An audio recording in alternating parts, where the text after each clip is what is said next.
Olá, sejam bem-vindos e bem-vindas ao Me Explica Direito, onde apresentamos temas que envolvem direito e sociedade através de entrevistas com especialistas nas diversas temáticas. O desenvolvimento da nossa sociedade depende não apenas do trabalho feito pelo cidadão, mas das suas melhores condições. Afinal, a jornada de cada um corresponde à grande parcela do tempo que nós temos em vida. Hoje, o nosso tema da vez é a justiça do trabalho e as pautas mais recorrentes. Vamos conversar sobre aspectos importantes das atividades desenvolvidas e as questões que são dirimidas pelo Poder Judiciário Trabalhista Nacional. Hoje contamos com a presença dela, que é desembargadora do Tribunal Regional do Trabalho da 21ª Região. Foi aluna do curso de Direito da Universidade Federal do Rio Grande do Norte e por longos anos aqui também lecionou. Ela que foi por diversas vezes presidente do tribunal e convocada no Tribunal Superior do Trabalho. Hoje temos conosco a satisfação de receber e dar boas-vindas à doutora Perpétua Vanderlei ao Me Explica Direito. Seja bem-vinda, doutora. Boa noite, professora Michele. É uma alegria ter essa oportunidade de conversarmos um pouco sobre direito. Então, antes da gente entrar na temática, um pouco entrando no mundo do direito do trabalho, por que existe a Justiça do Trabalho? Da onde surgiu uma justiça tão especializada? Qual o propósito? O que é que ela faz? A que ela se presta? A Justiça do Trabalho do Brasil tem 80 anos. Quero dizer, há uma falácia por aí que diz: só existe Justiça do Trabalho no Brasil. Não, existe em vários formatos. Em alguns países existe como sala do social, em outros países como um tribunal. E a Justiça do Trabalho aqui no Brasil, então, ela é estruturada em vários níveis, ela está na Constituição. Agora é interessante que o TST entrou a formalidade sobre ele recentemente, e acho que ano de 2016. Mas é muito importante. Mesmo a Constituição sendo de 1988. Mas foi um lapso, provavelmente, sim, que sucedeu e foi resolvido somente em 2016. Agora, é importante porque ela funciona como um canal para resolver as divergências entre patrão e empregado. Até hoje é lamentável, porque eu preciso lhe dizer isso, que até hoje a gente recebo reclamações de trabalho para discutir o pagamento de verbas rescisórias. E vários direitos são trazidos, então, para a discussão na Justiça do Trabalho. Doutora, então eu vou começar já perguntando sobre essas questões que são recorrentes e dúvidas da população em geral, que a gente vem recebendo como pergunta, para levar para a senhora trazer esse esclarecimento para a gente. Então a primeira pergunta é: qual é o limite da jornada de trabalho regular? Quantas horas por dia é uma jornada regular, normal de trabalho? E se o trabalhador ele pode trabalhar horas extras, qual é o limite das horas extras? Vamos supor, ele pode trabalhar 4 horas extras além da jornada dele? Eu vou falar em jornada normal, do trabalhador em geral. Esta jornada é de 8 horas. Está até na Constituição. Pode fazer hora extra? Não deve. Mas se sabe que realmente uma coisa que se faz e o que é a prática. Então, normalmente, há prestação de horas extras. Aliás, falou em tema recorrente, é um dos temas mais recorrentes, é um dos temas mais intricados, porque mexe com fatos. E a hora extra é paga pela Constituição com o mínimo de 50%. Então, tem 50%. Paga mais? Sim, tem algumas categorias organizadas que, por meio de normas coletivas, tem um adicional maior de 60%, de 70%. E então é pago isso ao trabalhador. Agora tem jornadas também previstas por lei de menor duração, como a dos bancários, que é de 6 horas. Então, doutora, a senhora falou que a regra geral seria 8 horas diárias. E a pessoa pode trabalhar até mais 2 horas. Então, totalizando no máximo 10 horas, sendo 2 extras e as 8 horas da jornada. Mas vamos supor que a senhora falou aí de 1,5, né? De ser 1,5 o valor, a remuneração fica sendo assim. Mas existe uma coisa que é muito comum de se adotar dentro das empresas, pelo empregador, que é o famigerado banco de horas. Como funciona o banco de horas? O famigerado banco de hora é criação recente, viu? É recente. Então, é outra falácia. Dizer que a CLT é antiga não é nada. Talvez de antiga ela só tenha mesmo a data primeira. Quase todo o texto já foi revisto.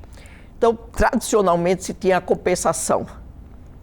A compensação, que o dia trabalhado a mais, as horas trabalhadas a mais de um dia, poderiam ser compensados em outro. O banco de hora ampliou isso. É possível estabelecer um banco de hora por norma coletiva com duração até de 1 ano. Então, o que é que acontece? O empregado que trabalha hora extra vai somando essas horas extras até durante um período que pode se atingir 1 ano e compensa para dias de folga para retirar. E, se por acaso, dentro desse período, houver a rescisão do contrato de trabalho, há o pagamento dele. Mas ainda tem mais, isso é coisa bem recente. Outra solução é o banco de hora feito diretamente por acordo individual entre o empregado e o empregador. Agora, sempre lembrando, a norma coletiva é escrita e o acordo individual entre patrão e empregado deve ser feito por escrito. Só é válido o banco de hora feito por escrito. E no limite de 6 meses? De 6 meses para o individual. O outro pode ser até de 1 ano. Até de 1 ano, joia. Uma pergunta clássica. Qual é a data limite para recebimento de salário?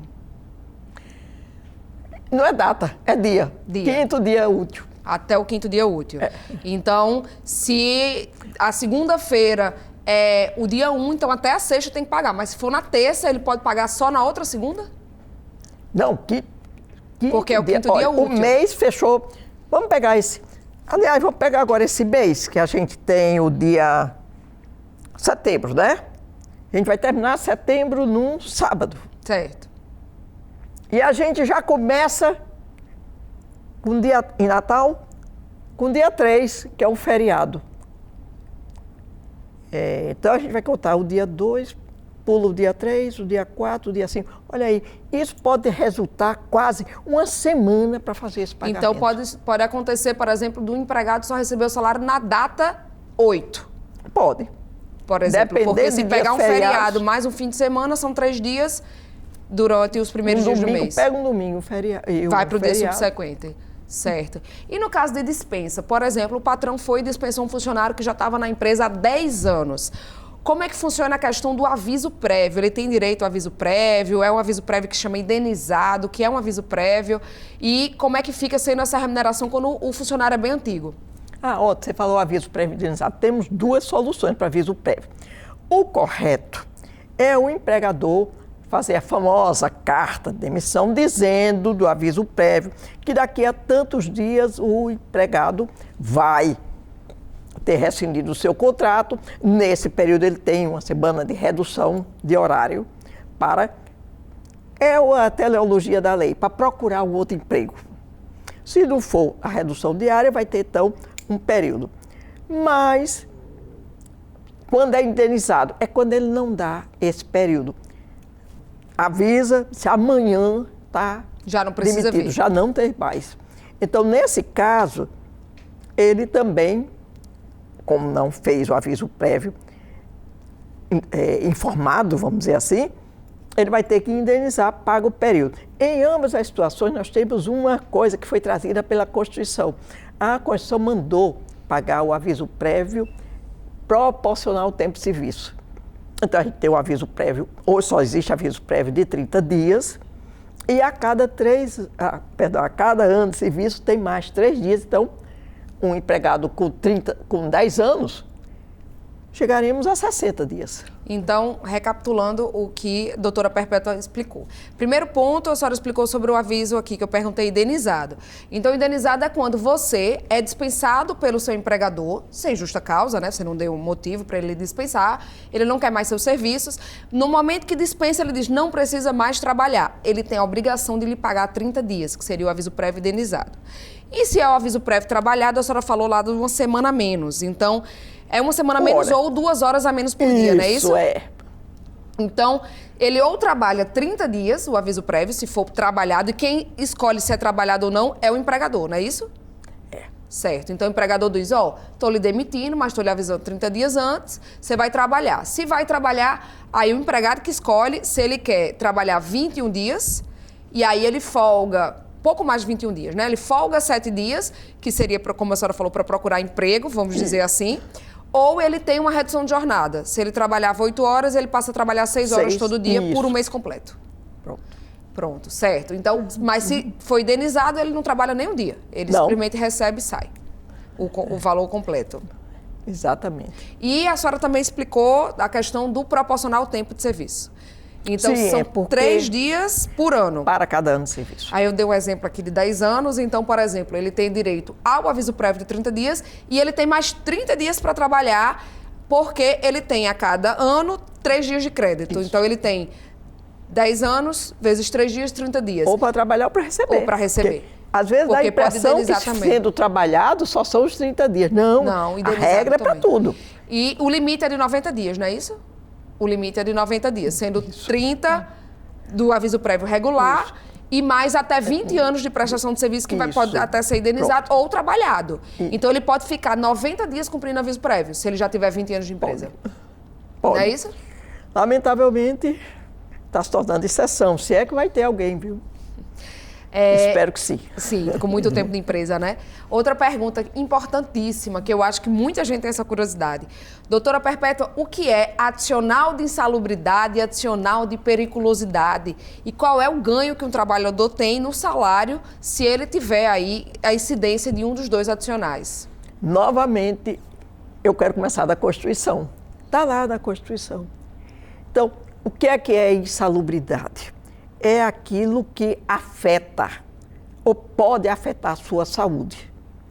Tem 3 níveis, nível mínimo, médio, máximo, e para cada um há um adicional que é pago, nesse caso, neste momento ainda, é pago sobre o salário mínimo. Se houver norma coletiva, pode ser estabelecida outra base de cálculo. Então, 10%, 20%, 40%.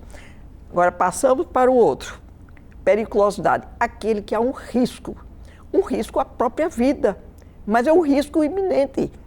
O exemplo clássico e o mais antigo é o da eletricidade. O eletricista que trabalha no poste, ele recebe insalubridade ou periculosidade? Periculosidade. Porque é perigoso a sua própria vida, atenta contra a sua própria vida. E aí, a possibilidade, né? A possibilidade de... Um que chama bem atenção, aqueles fios de telefone. Aquilo se toca num fio energizado, pode causar choque, pode causar. Então, esse também... Então, todas as pessoas, pelo menos esses, que são expostas à eletricidade, mas só são esses, têm direito a esse adicional de periculosidade, que agora já é diferente. É 30% sobre o salário efetivo. Então, e aí tem o seguinte, se tem situações em que o empregado tem direito aos 2, mas a lei não permite, a lei brasileira não permite cumular. Não autoriza então, o empregado acumular. Vai fazer as contas e ver o que é mais vantajoso. Vantajoso para ele. Lembrando, a opção é do empregado. Se ele vir que 40% sobre o salário mínimo dá mais, é a única maneira de dar certo, dá mais do que 30% sobre o seu salário, ele pode optar. Desde que realmente o adicional de insalubridade que ele tenha direito seja de 40%. Então, assim, falando a grosso modo, a senhora está mais ou menos explicando que, no caso da insalubridade, é algo que meio que vai matando aos poucos, um produto químico, por exemplo. Isso. E a periculosidade é uma coisa que está na iminência dele matar, pode matar a qualquer momento, que é a eletricidade, por exemplo. Lamentavelmente é assim. É mais ou menos assim, a insalubridade é como se fosse lhe matando aos poucos, como um produto químico que você está exposto, um frentista, por exemplo, receberia insalubridade, porque está exposto ao combustível, né? Ou é periculosidade? Agora, tem o seguinte... O frentista é uma situação particular. Ele, em princípio, ele vai para a periculosidade, que está lidando com inflamável. Sim. Mas, se você olhar, hoje já começa uma discussão. Ele inala, né? E mais, aquilo é hidrocarboneto. Hidrocarboneto é cancerígeno. Mas, em princípio, ele vai de periculosidade. Entendi. E os adicionais que a senhora estava explicando, só para a gente ter isso claro.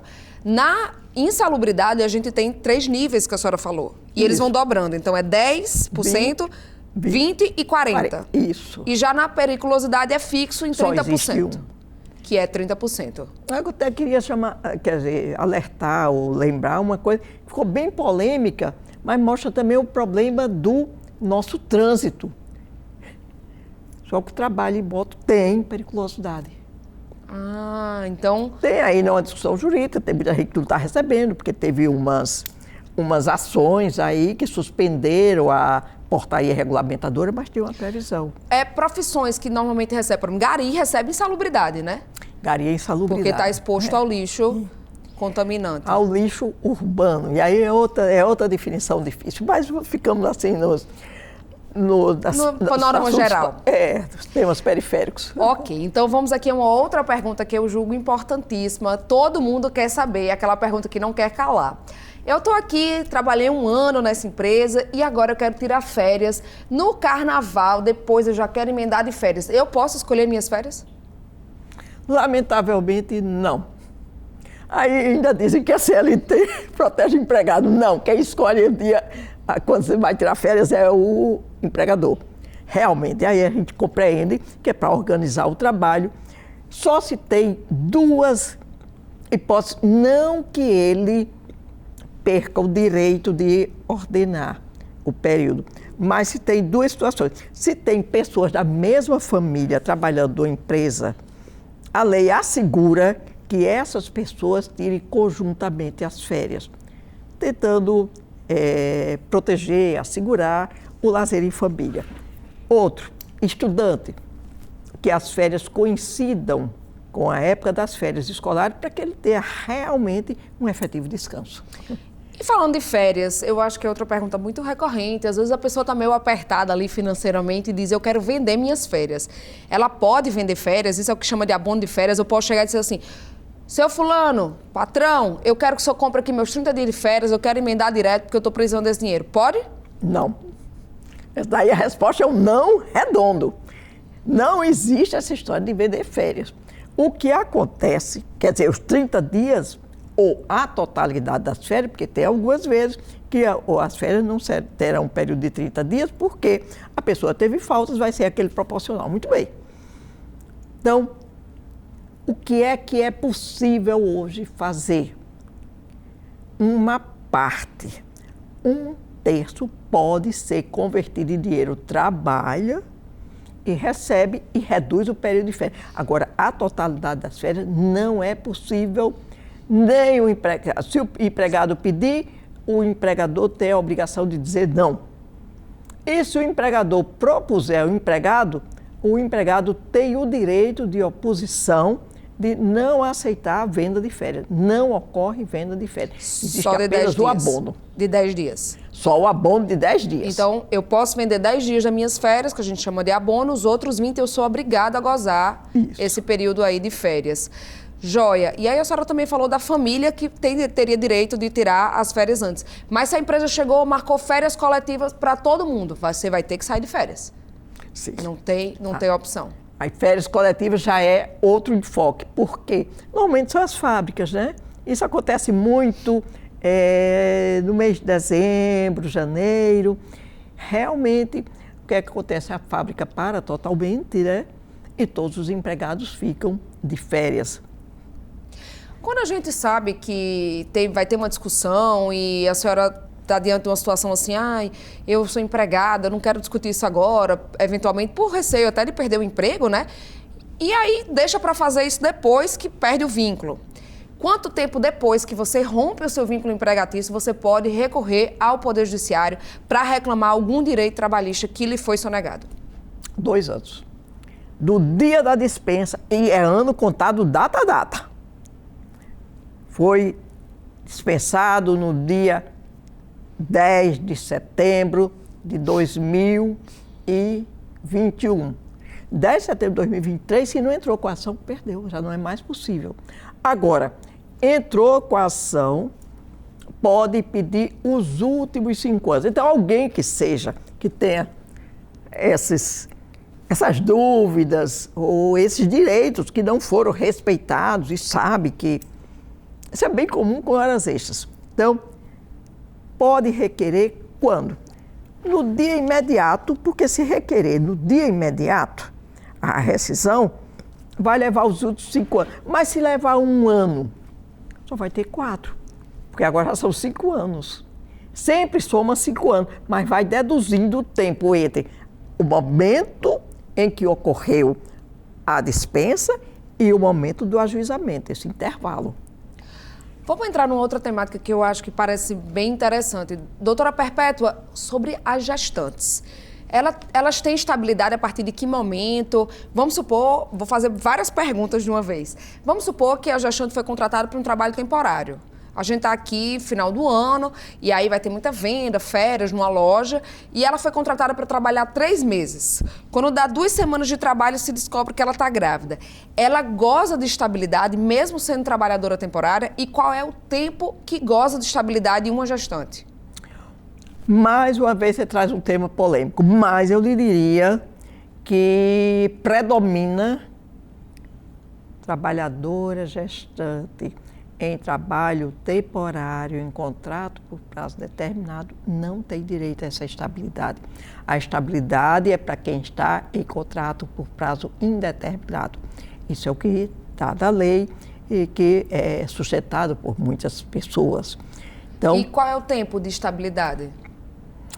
Bom, a partir do momento, e aqui é bem interessante, a partir do momento da concepção. E aí tem sempre um problema, sabe? Isso é angustiante, porque o empregador diz, eu quero saber, não é da ciência dele não, é do fato objetivo.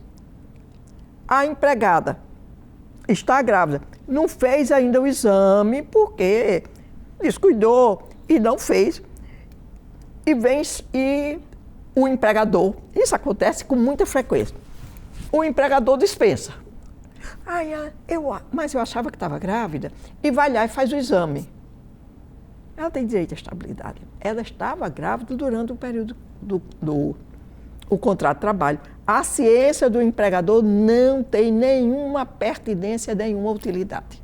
Então, ela tem essa estabilidade e essa estabilidade vai até 5 meses?